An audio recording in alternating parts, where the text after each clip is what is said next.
50 Cent's Ferraris, they were rented. Robbie Williams' castle home, it belonged to someone else. MTV Cribs wasn't exactly legit. And we said that that was my house. Oh, that wasn't your house? No, it's all lies. And nothing shows this better than the episode with Ja Rule. He flexed his 5-bedroom mansion on Star Island in Miami, where he talked about living beside other famous celebrities. The house was so familiar that Ja Rule named each area, calling his courtyard the Open Paradise, which was patrolled by his guard dog Cookie.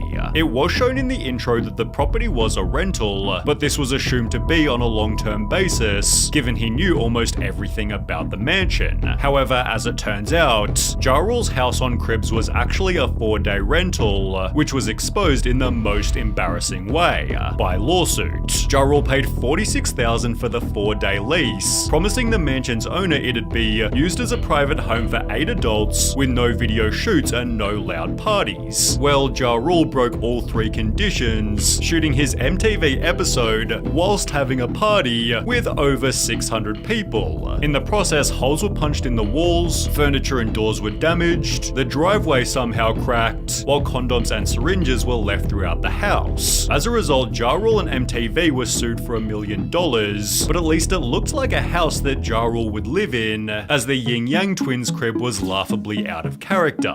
The Atlanta gangster rapping duo opened the door revealing the most suburban house, filled with fish tanks, sailing boats, and sea-related artwork. We waving like the sea. We decorated this ourselves now. That mansion was definitely decorated by some old white people, not the Yin Yang Twins. This is clearly just a random old white guy's house that likes to fish and likes boats. They'd even argue over where they bought appliances and had to improvise names for each of the fish. You can tell the Yin Yang Twins have never been in that house. It seemed they at least owned the vehicles at the end, as the cars displayed by Bow Wow were rented for the show. He was just 18 years old during his first Cribs appearance, but despite having starred in some high-profile movies, it seemed unrealistic that he could afford a 6-bedroom mansion and a fleet of luxury cars. With his name airbrushed above his bed, it seemed as though Bow Wow at least owned the house, although the luxury vehicles were a little more suspicious, because 2 years later he'd go on the show again, during which a viewer made an observation.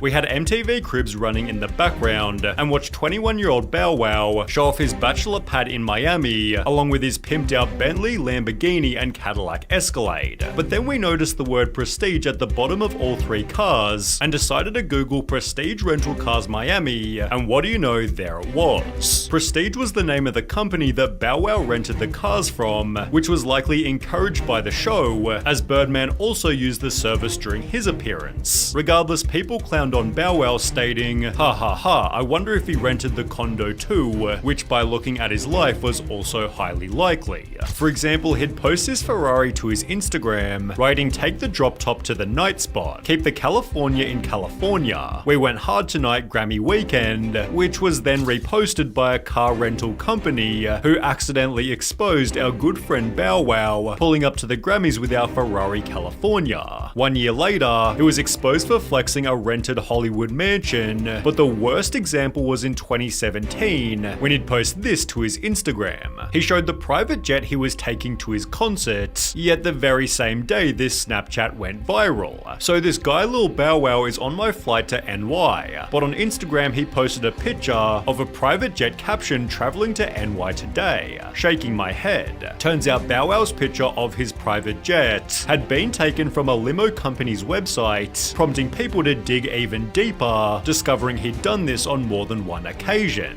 It seems his MTV Cribs episode led to years and years of faking luxury, but as mentioned in Bow Wow's expose, 50 Cent had done a similar thing. 50 Cent's episode was the definition of excess. He showed his 19-bedroom, 35-bathroom mansion, which included a squash court, movie theater, recording studio, and its very own nightclub. Equally impressive was his car collection, which included 4 different rare collectible Ferraris, leading him to state, "I know you ain't see these before when you was watching Cribs because Everybody ain't got these. Yet it seems 50 Cent didn't have them either. Each Ferrari had little numbers on their windshields, leading to a forum post reading, "If you notice the small white numbers in the top left-hand corner of the windshields on the F50 and Enzo, those are the numbers of the cars that were in the Hartford Concorso parade," which was confirmed when the user posted these photos. Another forum member added, "It's pretty obvious that they aren't his, because it's a known fact that there's only one yellow Enzo in CT, which was owned by a pretty well-known hedge fund manager."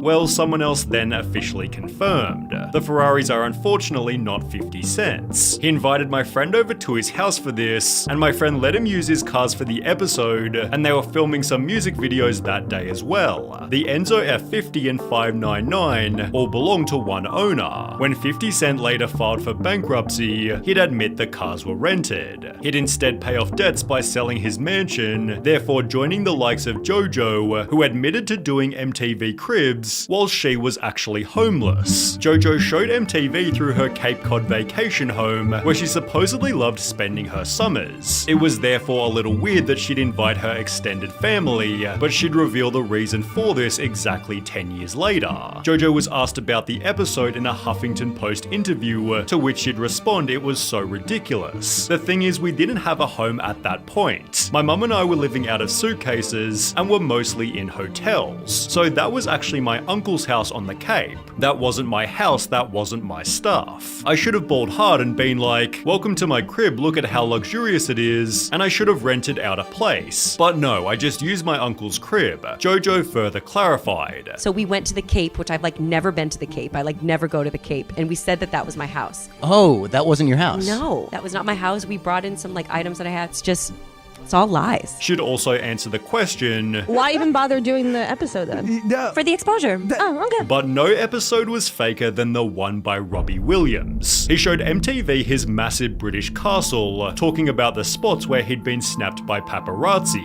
He then shows his group of friends before making a joke. I don't really know these people, but what I do is I actually phone Rent-A-Friend. But apparently he'd also phoned Rent-A-Castle. You see, the building was so big that people recognized it as the famous St. Catherine's Court, which was owned by someone else completely, Jane Seymour. She had no idea that Robbie ever went there, or that he'd hired a fake butler to help out with the shoot. It wouldn't be until 17 years later that Robbie finally admitted, "We didn't let Jane know that I was gonna pretend it was my house. And because I was 23 and full of spunk, I didn't even consider other people's thoughts or feelings. So I'd like to take this opportunity to apologize to Jane Seymour, but it might not have even been Robbie Williams' fault." Because Redman explained in a DJ Vlad interview that MTV tried to get him to rent a house for Cribs. They wanted me to rent a house so I can open the big double doors and shit yo, look at my shit, With MTV trying to choose the home themselves. The first thing